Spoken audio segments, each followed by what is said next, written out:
tous. Moi, je dis waouh, respect quand on voit ce que l'Humaine a fait. Cornel et son équipe, c'est remarquable. Et je pense qu'il n'y a rien de mieux pour mettre en perspective justement ce que la technologie peut faire. Comme il a très bien dit, il faut un meaning, il faut vraiment un purpose, il faut qu'il y ait un objectif, il faut qu'il y ait un but. Aujourd'hui, je vais vous parler modestement de ce que l'on fait dans notre société, qui s'appelle Pépite, basée en Belgique. On travaille dans le secteur industriel. Donc j'ai commencé simplement ici par un pourcentage. Comme vous en voyez tous les jours, on parle d'IA. Ici, je vais susciter un petit peu votre côté analytique.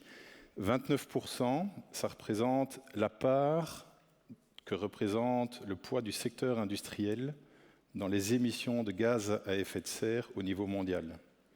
Donc presque un tiers des gaz à effet de serre qui sont émis mondialement sont liés au secteur industriel. Ça ne veut pas dire qu'on va se laver les mains et dire qu'ils doivent arrêter de produire, ou sinon on serait dans un monde complètement différent. Ça veut surtout dire qu'il y a un potentiel gigantesque sur lequel il y a moyen d'aller chercher des gains qui sont significatifs.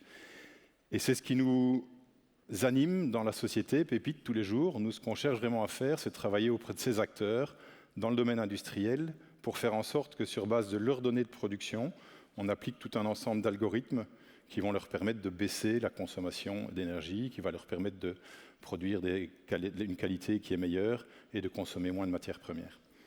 Donc l'exemple que je vais vous montrer aujourd'hui est finalement un exemple qui se situe dans ce qu'on appelle le secteur pharmaceutique. L'unité que vous voyez ici, il s'agit d'une unité de traitement de l'air. Il faut savoir que dans le secteur pharmaceutique, la plus grosse partie de la consommation d'énergie, je pense que je l'ai ici, vient de la consommation de ces unités-là. Donc 35 à 40% de la consommation totale qu'on va retrouver sur un site pharmaceutique est liée à ça. Pourquoi? Parce que comme vous pouvez vous l'imaginer, lorsque vous êtes dans une salle blanche dans laquelle vous allez produire toutes sortes de médicaments, il y a énormément de contraintes qui sont imposées par rapport à la qualité de l'air, que ce soit par rapport à la température qui doit être contrôlée, par rapport à la pression, par rapport à l'humidité. Il y a toute une série d'éléments finalement qui sont bien plus stricts que ceux qu'on va retrouver dans des espaces communs qu'on rencontre au jour le jour. Et donc cette consommation d'énergie, elle pose logiquement un problème parce que c'est quand même significatif. L'unité que vous voyez ici, j'ai quand même pris quelques chiffres pour argumenter quelque peu mon propos, elle consomme de l'ordre de 250 MWh par an. Il faut savoir que sur un site pharmaceutique, vous allez retrouver, ça dépend de la taille du site, vous allez retrouver 30, 40, 50 unités telles que celle-ci. Donc vous prenez une unité de production pharmaceutique, vous pouvez facilement vous retrouver logiquement, faites le calcul, à 10 gigawattheures de consommation électrique par an.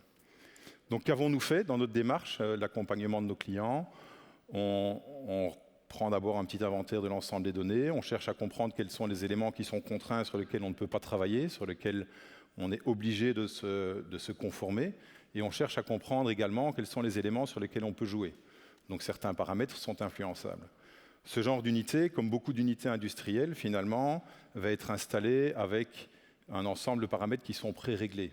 Un peu comme si votre voiture, vous lui disiez qu'elle doit maintenant prendre la route pour aller jusqu'à Bruxelles. Par défaut, on va la faire rouler à du 120 km/h parce que c'est la limite une fois que vous avez passé la frontière en Belgique. Maintenant, il se peut très bien que le vent soit contraire, il se peut très bien qu'il y ait du trafic et un embouteillage plus loin, il se peut très bien que vous soyez plus ou moins chargé.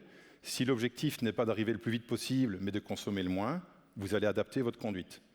Finalement, c'est exactement ce qu'on fait sur ce genre de procédé. Donc on va rechercher tout un ensemble de données, on applique des algorithmes donc, de machine learning qui nous permettent d'identifier là où on a parfois de la destruction d'énergie, parfois on chauffe pour refroidir, ce qui est un petit peu contre-intuitif, mais c'est le genre de choses que l'on fait.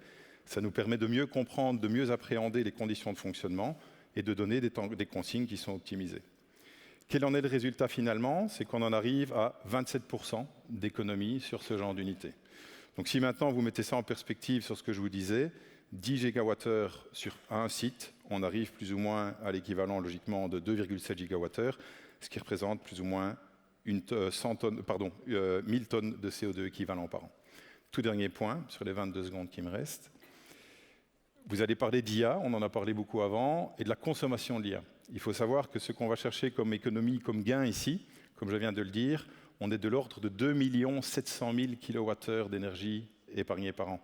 Pour faire tourner notre logiciel, on en a besoin de 50 kWh par an. Donc on n'est pas du tout dans l'IA générative qui a besoin de quantités énormes d'énergie. On est sur des modèles qui sont beaucoup plus sobres, beaucoup plus efficaces d'un point de vue énergétique. Et donc, en termes de bénéfices, on le voit tout de suite en voyant ce genre de chiffres, ne pas faire ceci, pour moi, aujourd'hui, c'est simplement de la folie. Je vous remercie.